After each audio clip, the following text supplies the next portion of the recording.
The screen is black. The sound of a gentle summer night, crickets, the soft hum of distant air conditioners. Then a single violent alarm klaxon shatters the peace. A harsh spotlight snaps on, illuminating a pristine white Cadillac Escalade, its chrome grille winking like a predatory eye. Water reflects off its polished hood, not from rain, but from the rippling surface of a swimming pool just feet away. The alarm cuts out, replaced by a single resonant thud. The camera zooms in on the driver's side window, a web of hairline, cracks radiating from a single, deliberate strike. The lens pulls back to reveal a man, his face a mask of furious, quiet resolve. His hand grips a small metal object, a rock. He drops it. It clinks on the concrete. He looks at his reflection in the broken window, then turns his gaze toward the tranquil blue pool. A voiceover, low and strained, says, "She thought she could trap me, but I'm a pool man. I know a thing or two about making things sink." The sound of a heavy-duty engine roars to life. A massive crane, its silhouette against the moon, begins to unfurl its long metallic arm. Alex stood on the cool concrete deck of the community pool, the setting sun painting the water in hues of liquid, gold and bruised violet. He ran a hand over the polished tile, feeling the familiar grit beneath his fingertips. For a man who had dedicated his life to cleaning, maintaining, and protecting this aquatic sanctuary, the sight before him was an act of war. A large, gleaming, white Cadillac Escalade was parked directly in front of the main gate, its sheer bulk a testament to its owner's ego. It wasn't just blocking the entrance. It was an obscene, deliberate monument to disregard. His phone was already hot in his hand. He had left 3 increasingly polite notes under the windshield wipers, a plea, a warning, and finally, a more pointed demand. No response.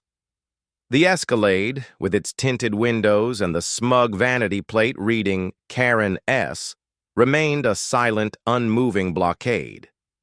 Alex had been the caretaker of the Twin Oaks community pool since his grandfather left it.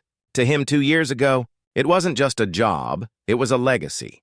His grandfather had poured his life into this place, building it into the heart of the neighborhood, a cool blue oasis where kids learned to swim, where families celebrated summer, and where old friends met to talk away the humid afternoons. Every scratch on the tile, every loose bolt on the diving board, Alex knew it intimately. He had always been a man of quiet patience, a problem solver who believed a little elbow grease and a lot of common sense could fix anything. But there was no common sense here. Just Karen. Karen Sterling was a force of nature, a recent transplant to the gated community who moved in with the explicit goal of bending everything to her will.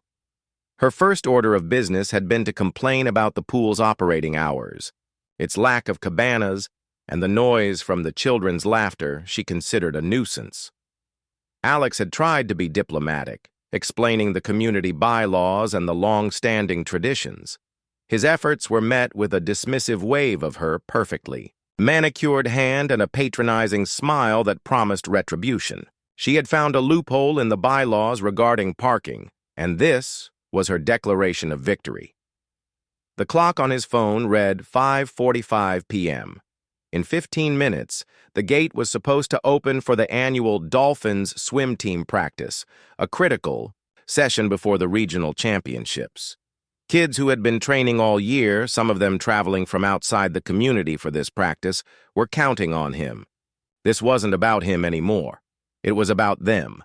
He tried her phone number one last time, the one he had found in the community directory. The call went to a pre-recorded message from a disembodied, chipper voice. He hung up. His knuckles were white against the smooth metal of his phone. He strode purposefully down the block to her mansion, a new construction of sterile gray stone that looked more like a corporate headquarters than a home. He rang the doorbell. It played a tinkling, melodic chime. He rang it again and again. No answer. Through the floor-to-ceiling windows, he could see the silhouette of a woman moving inside, a wine glass in her hand. She turned her head slightly, her gaze meeting his for a split second before she deliberately turned away. She knew he was there. She was watching him. The calm that had always been his default setting began to crack. A tremor of raw, frustrated fury rippled through him. He returned to the pool, pacing back and forth in front of the Escalade. He tried to physically push it. The car didn't budge. He felt ridiculous, a small man fighting an unmovable object. The absurdity of the situation only compounded his anger. Soon, the first swim team parents and their children began to arrive. A minivan pulled up, and a boy in a faded blue Speedo, his hair still wet from an earlier dip, peered out the window, with wide, hopeful eyes. He saw Alex and the blocked gate, and his face fell. "Alex, is practice canceled?" The boy's mother, a woman named Sarah, called out, her voice laced with concern. Alex forced a smile he didn't feel. "No, Sarah. Just a minor parking issue. Give me 10 minutes. He knew it was a lie. 10 minutes wouldn't solve this. He had tried diplomacy. He had tried reason. He had tried everything by the book. He had done his part. Now it was time for a different book. He pulled out his phone again, but this time he didn't dial Karen's number. He scrolled through his contacts, past the community board members and the HOA president who had been useless in this dispute. He found the one person who would understand the kind of problem he was facing. His best friend since college, Marcus. Marcus ran a heavy-duty towing and recovery business. His company, Marcus's Miracles, specialized in the impossible, pulling semis out of ditches, riding overturned buses, and lifting machinery that no one else would touch. The business was Marcus's life, and he had a well-earned reputation for getting the job done no matter how outlandish. "Marcus," Alex said, his voice low and tight, "I need your help. It's a miracle job." There was a long pause on the other end. "A miracle job? Man, you've never called me for one of those. What's the situation?" Alex took a deep breath. He described the Escalade, the pool, the swim team, and the brick wall that was Karen Sterling. He left out the fury and the righteous anger, trying to sound professional like this was just another logistical puzzle. "So you want me to tow it?" Marcus asked, his voice cautious. "I need to tow it. I need to clear the gate." "Alex, you can't. Just tow someone's car without a legal reason, a trespass notice, something. I have the right to keep the property clear for its intended use. It's a health and safety issue now. It's an emergency. Marcus, the kids are waiting. I've tried everything. I'm at the end of my rope."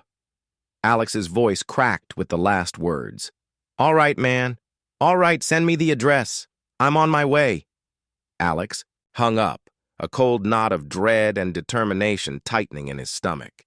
He wasn't sure what Marcus would do, but the simple act of calling him, of setting this wild, chaotic ball in motion, felt like a point of no return. Marcus arrived 20 minutes later in a massive flatbed tow truck with a boom crane mounted on the back.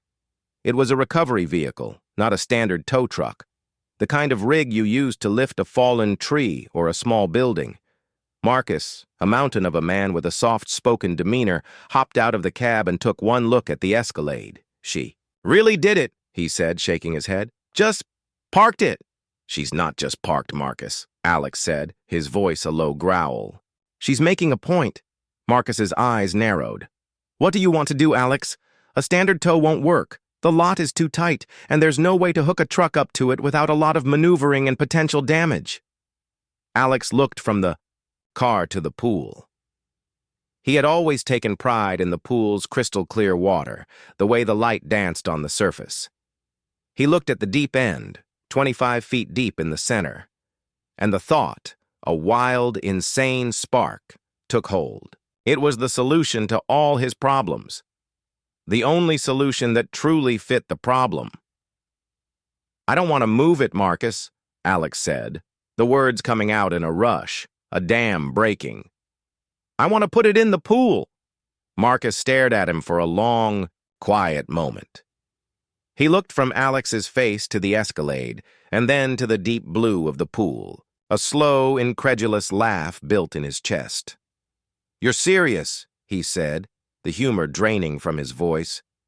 "Alex, that's insane. The damage, the mess, the legal hell." "The legal hell is already here, Marcus. She's holding a community hostage. What she's doing is wrong.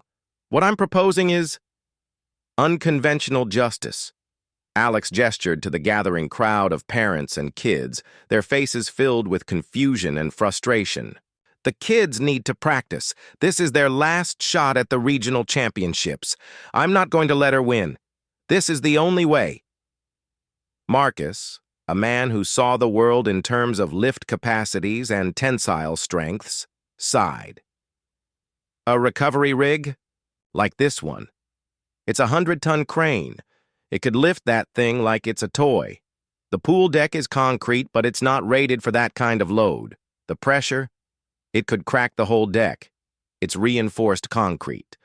My grandfather built this place to last. We'll put the outriggers on the grassy area." "It'll be fine," Alex pleaded, his voice desperate. "Please, Marcus. This isn't just a car, it's an insult. It's her telling all of us that she's untouchable. We have to show her she isn't." Marcus looked at his friend. He saw the fire in his eyes, the deep, righteous anger that had been simmering for weeks. This wasn't about a parking spot. This was a battle. The geyser of water that had soaked the community and silenced its onlookers began to recede, falling back into the pool in 1,000 tiny cascading waterfalls. The only thing that remained was the low, ominous roar of the displaced water. The white Cadillac, its pristine finish a memory, now lay at the bottom of the deep end, its silhouette a hulking, unnatural shadow beneath the surface. For a full, pregnant minute, the only sound was the dripping of water from the soaked clothes of Alex and Marcus, and the frantic, shallow gasps of the onlookers. Then, a high-pitched, guttural scream ripped through the silent night. It wasn't a scream of fear, but of pure, white-hot, vengeful rage. "You! You monster! My car! Do you have any idea what that car cost?" Karen Sterling shrieked, her face twisted with a fury so potent it seemed to crack the very air around her. She stomped toward the pool's edge, her arms flailing wildly. She stumbled on the slick, wet concrete, her designer heels slipping, and she caught herself on a plastic lawn chair, knocking it over. The sound of the chair clattering to the ground was a comic, insignificant counterpoint to her absolute meltdown. Alex, still dripping, felt the adrenaline begin to drain from him, replaced by a cold, numbing dread. The catharsis of the moment had been a beautiful, fleeting thing. Now the reality was crashing down.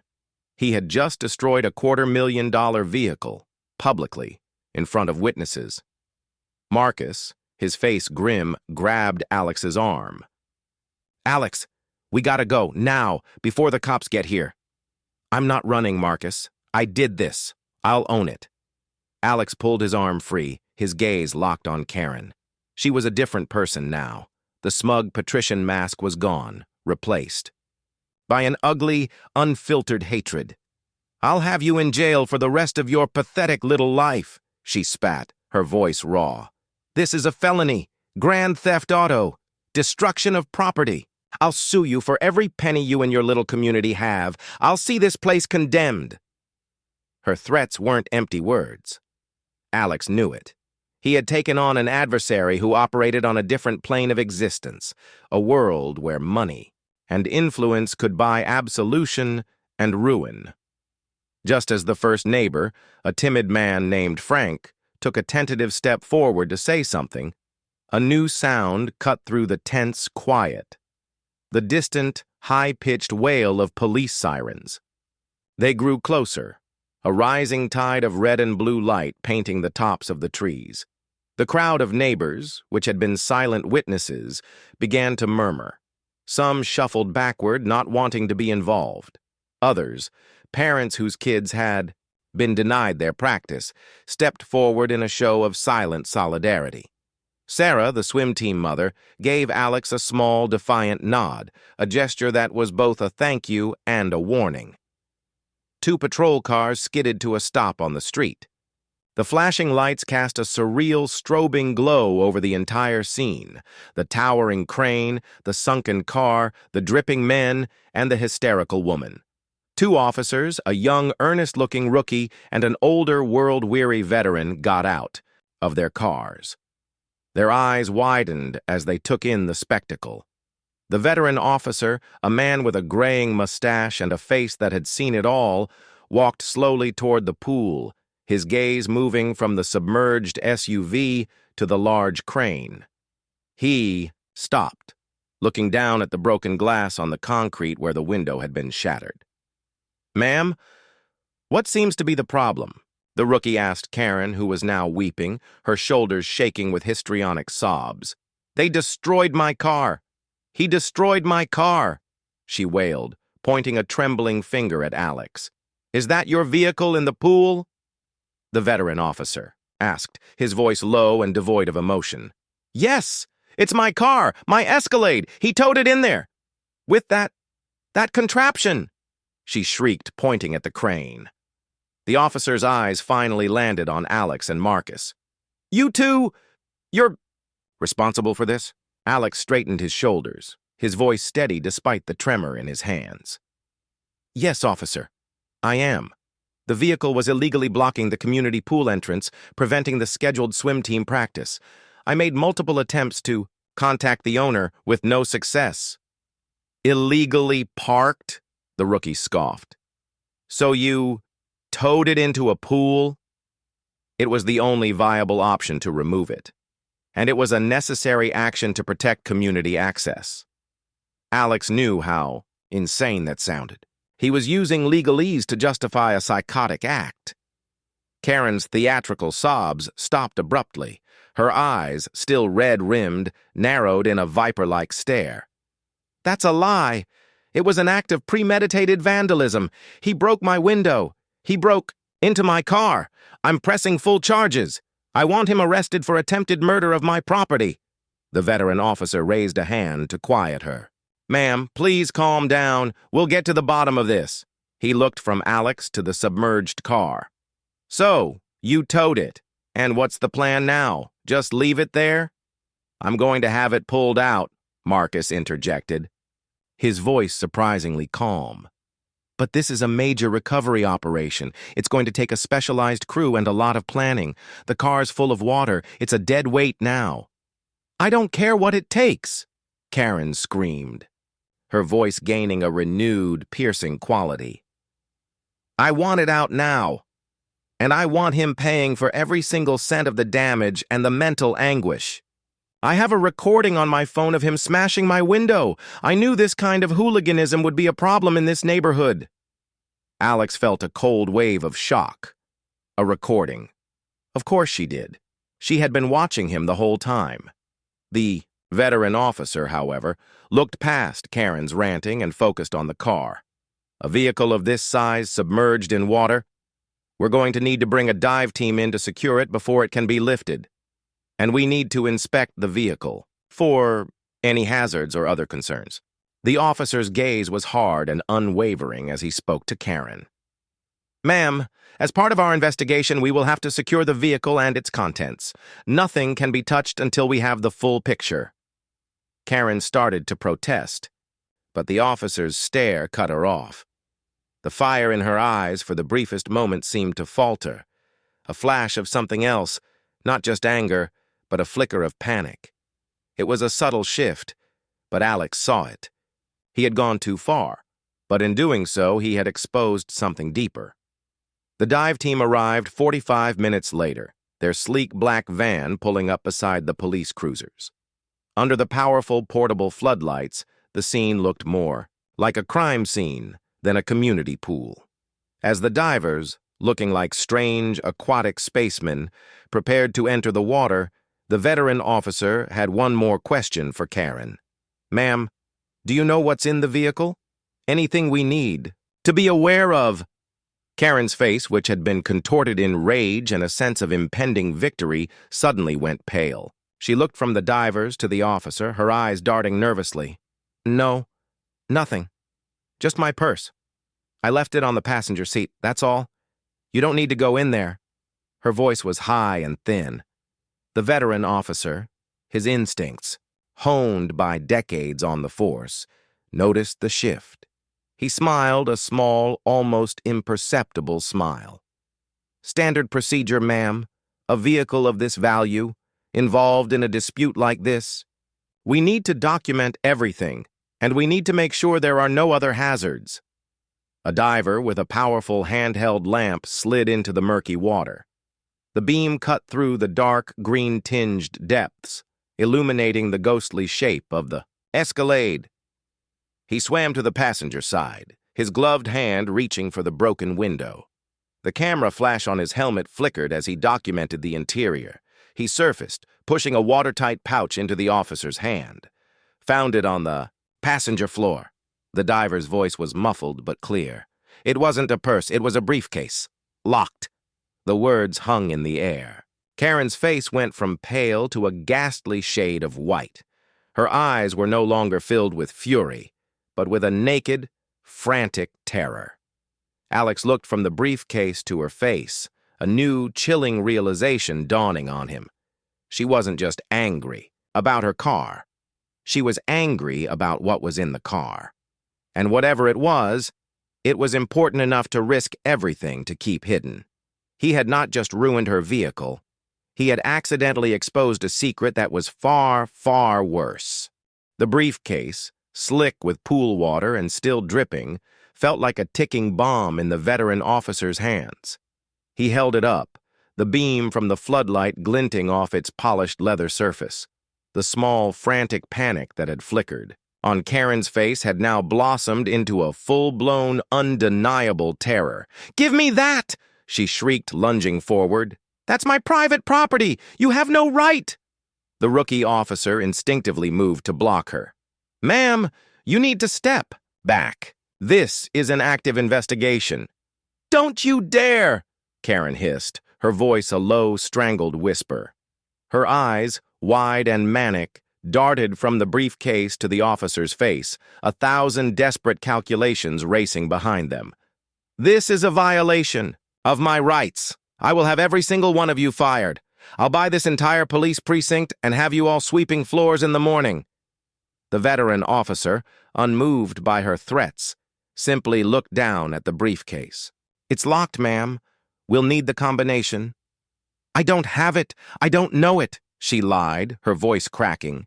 "Then we'll have to open it ourselves." He handed the briefcase to a nearby officer who placed it on the hood of a patrol car. With a grunt, he produced a lock-picking kit and a small pry bar. Karen let out a strangled cry and lunged again. But this time, the officers held her firmly. Her threats had become pathetic pleas. The transformation was complete. The woman who had been a smug, untouchable force of nature was now a cornered, terrified animal. The tension was suffocating. The entire community, gathered at the periphery, was riveted. They had come to watch a spectacle of petty vengeance, but they were now witnessing something far more sinister. The metallic scraping sound of the pry bar against the lock was the only sound for a long moment, a grating final punctuation mark on Karen's reign. With a definitive pop, the lock gave way. The officer flipped the briefcase open. Inside, arranged with meticulous care, were not cash or illegal goods, but documents.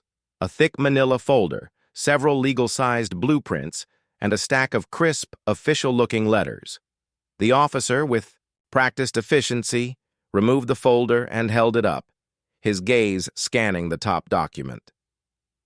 "This is an application for a zoning variance," he said, his voice flat. "For this property. It's listed as a petition to change the classification from community recreational to private residential." A collective gasp went through the crowd. Alex felt the air leave his lungs. He hadn't just exposed her. He had stumbled upon the truth. This wasn't about a parking spot. It was never about a parking spot. The veteran officer pulled out another document. "This appears to be a draft for A deed transfer from the Twin Oaks Community Board to Sterling Global Investments. He looked up at Karen, his expression now one of cold contempt. Signed by what appears to be a forgery of the board president's signature. The jig was up. Karen's face crumpled. The bluster and threats evaporated, leaving behind a pathetic, weeping mess. The officer pulled out the blueprints. He unrolled them on the hood of the car, and the crowd surged forward to see. It was a layout of the pool property, but it was overlaid with a new design, a 6-story, modern condominium building, complete with a private rooftop garden. The pool was gone, replaced by an underground parking garage. The whole community was looking at the future Karen Sterling had tried to force on them, a vision that would have erased their legacy and replaced it with a soulless, concrete monolith. She was going to demolish the pool. A woman from the crowd whispered, her voice filled with horrified disbelief. She was trying to buy the land out from under us. Alex stood there, his mind reeling. He looked at the wreckage he had created, the crane, the soaked deck, the submerged car, and finally understood. The parking was a power play, a move to assert her dominance and punish him for his resistance. She wanted the pool gone, and he was the obstacle. He hadn't been fighting a petty tyrant. He had been fighting a corporate saboteur. The officer finished his review of the documents, his face a hard mask of professionalism. "Ma'am," he said, "I'm placing you under arrest for conspiracy to commit fraud, forgery, and falsifying legal documents. You have the right to remain silent." Karen Sterling's defiant facade was completely gone. She let the officers cuff her, not even bothering to protest. As they led her past the crowd, she kept her head down, avoiding the stares of the very people she had tried to bulldoze. The community, once divided in their opinion of Alex's actions, now looked at him with a new light. He was no longer just the pool guy who had gone too far. He was the protector of their legacy, a man who, in a moment of reckless, righteous fury, had saved their home. The crane operator and the dive team were given their instructions, and the police began to cordon off the area. Alex was still drenched, exhausted, and the weight of the moment settled heavily on his shoulders. He walked to the edge of the pool and looked down at the dark, ghostly shape of the Escalade at the bottom. The car was a symbol of her arrogance, now lying in the watery grave she had, in a way, created for herself. He was in deep trouble. The charges for property destruction were real, and the legal battle to come would be a long and brutal one. But standing there, looking at the silent, defeated reflection of her ego at the bottom of his grandfather's pool, he felt a quiet, powerful sense of vindication. The pool was safe, and for the first time in a very long time, he felt like he was finally winning. The last police cruiser pulled away, its red and blue lights fading into the pre-dawn gray. The towering crane stood like a silent sentinel over the water, its massive hook a strange metallic question mark hanging in the humid air. The night's chaos had given way to a stunned, dripping silence. Alex stood alone on the pool deck, the scent of chlorine and wet concrete heavy in the air. The hole where Karen's Escalade had been was now a raw, aching void in the fabric of the community. The first person to reach him was Sarah, the swim team mom. She approached cautiously, a cup of coffee held out like a peace offering. "Alex," she said, her voice soft. "I don't know what to say." He took the coffee, his hands still shaking slightly. "There's nothing to say. I saw red." "We all saw it," she said, her eyes fixed on the blueprint still visible on the hood of the patrol car. "We saw what she was trying to do. You didn't just smash her car, Alex. You saved this place. My son, the whole team. They're all here because of this pool, because of your grandfather. Thank you." Her simple gratitude was a balm. One by one, other neighbors emerged from the shadows, their faces a mixture of awe, horror, and profound relief. Frank, the timid man, came over and clapped Alex on the shoulder, his eyes wide.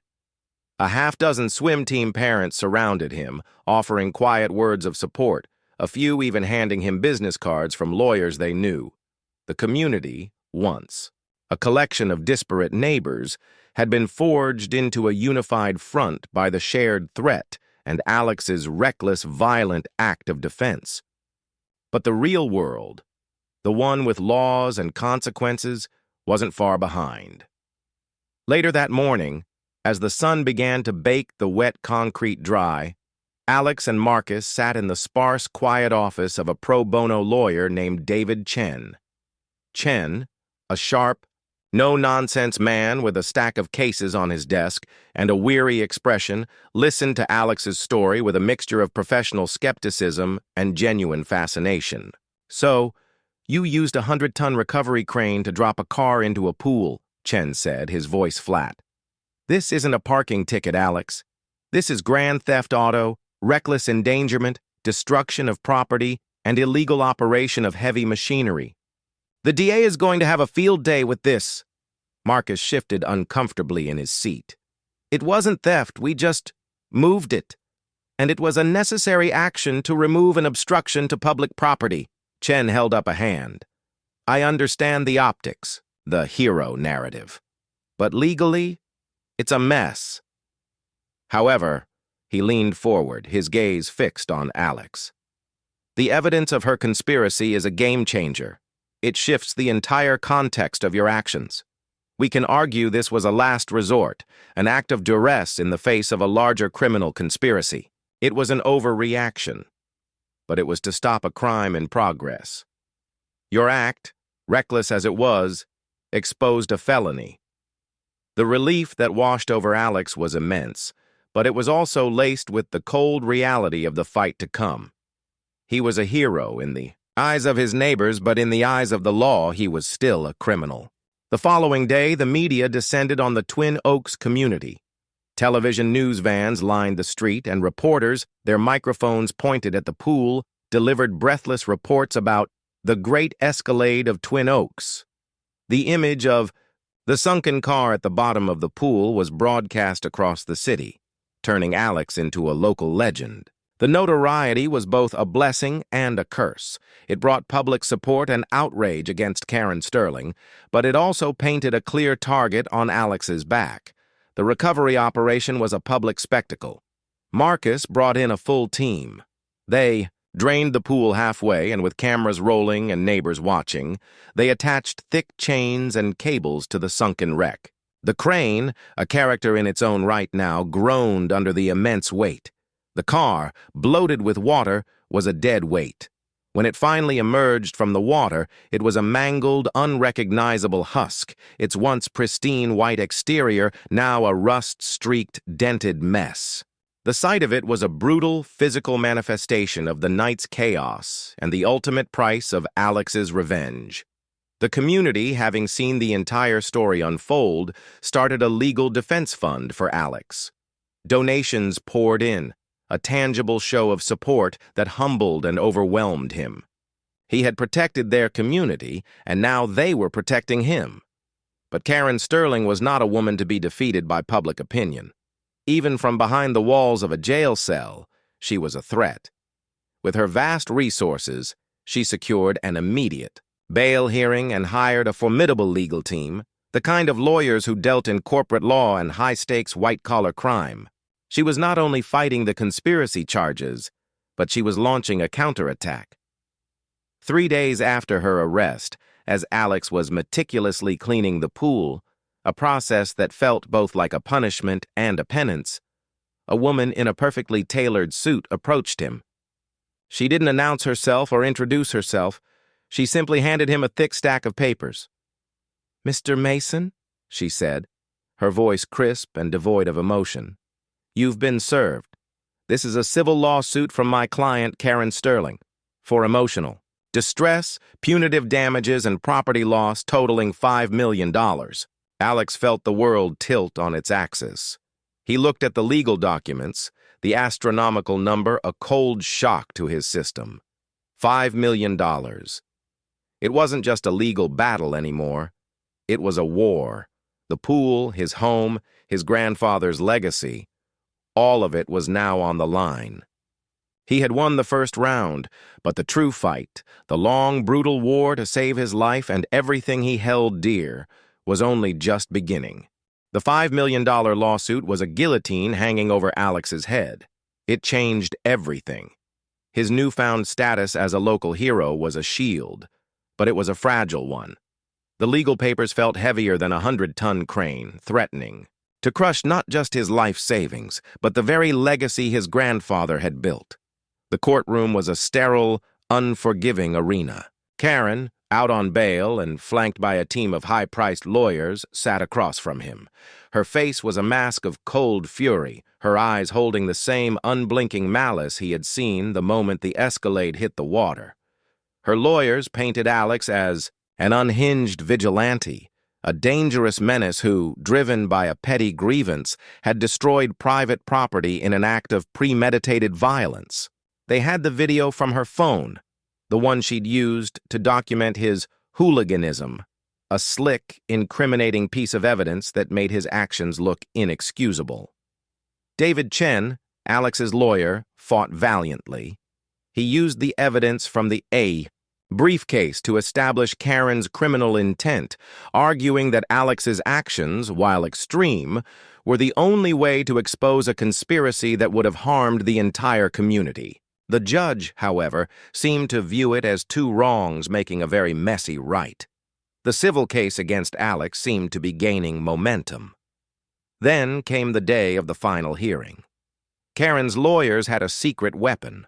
A star witness, they claimed, would prove her innocence and Alex's malice. The witness was called to the stand, a member of the Twin Oaks Community Board, a man named Henderson, a stiff, formal figure who had always seemed to side with Karen in the past. Karen shot Alex a smug, triumphant look. Henderson, she believed, would testify that she had merely been a concerned citizen and Alex had been an out-of-control, unstable pool caretaker. Her lawyer began the questioning, guiding Henderson through a series of leading questions about the tensions in the community and Alex's unpredictable behavior. Henderson answered as expected, his testimony painting Alex in the worst possible light. But then, David Chen stood for his cross-examination. He started slowly, calmly. "Mr. Henderson," Chen began, "is it true that for the past several months you've been in frequent private communication with Ms. Sterling regarding a proposal to change the zoning of the community pool property?" Henderson's composure wavered. We discussed it, yes, it was a community matter."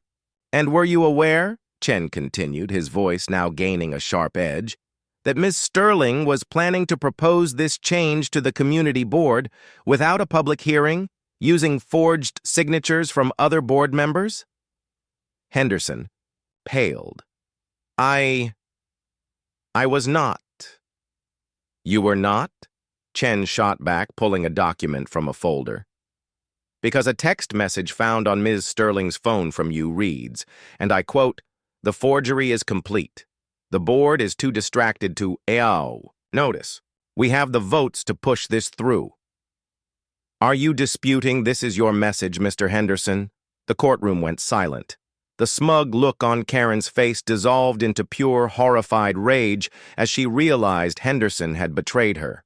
"The board, I can't," Henderson stammered, his eyes darting to Karen, then to the floor. "The Escalade, the reason she parked it there was to create a diversion, to blame Alex and get him to act out. She wanted to prove he was unstable so that, when the zoning proposal went through and he objected, the community would dismiss him as a lunatic. Her plan was to use him as a scapegoat. The documents were in the car for a final review before her presentation. She knew his temper, and she was counting on this to happen. I'm so sorry." His confession was the final nail in the coffin. Karen's case crumbled in a matter of seconds. Alex hadn't acted on a whim. He had been maneuvered, his righteous fury a weapon she had tried to turn on him. But in a twisted, ironic twist of fate, her plan had backfired, exposing not just her crime, but her malicious intent. The judge, having heard enough, called the two legal teams to the bench. A few minutes later, Chen returned to Alex, a small, triumphant smile on his face. "The lawsuit against you has been dismissed with prejudice," he said, his voice low. "The district attorney is dropping the charges for property damage and is now seeking full prosecution for Karen Sterling on all counts of fraud and conspiracy. Henderson has agreed to testify against her." The weight was gone. The world shifted back into place. Karen, her face a mask of bitter, unadulterated hatred, was led from the courtroom in handcuffs once more, this time for good. Weeks passed. The community rallied, and a new community board was elected. The pool, its deep end repaired and its deck repaved, was once again the heart of the neighborhood. The ugly void was filled with the joyous sounds of laughter and splashing. One afternoon, Alex stood on the newly laid concrete, a single bag of chemicals in his hand. He looked at the water, pristine and glittering in the sun. He had almost lost it all, his home, his legacy, his freedom, because of one monstrous act of vengeance. He hadn't been a hero or a villain. He had simply been a man who had to go to a very dark place to protect what he loved.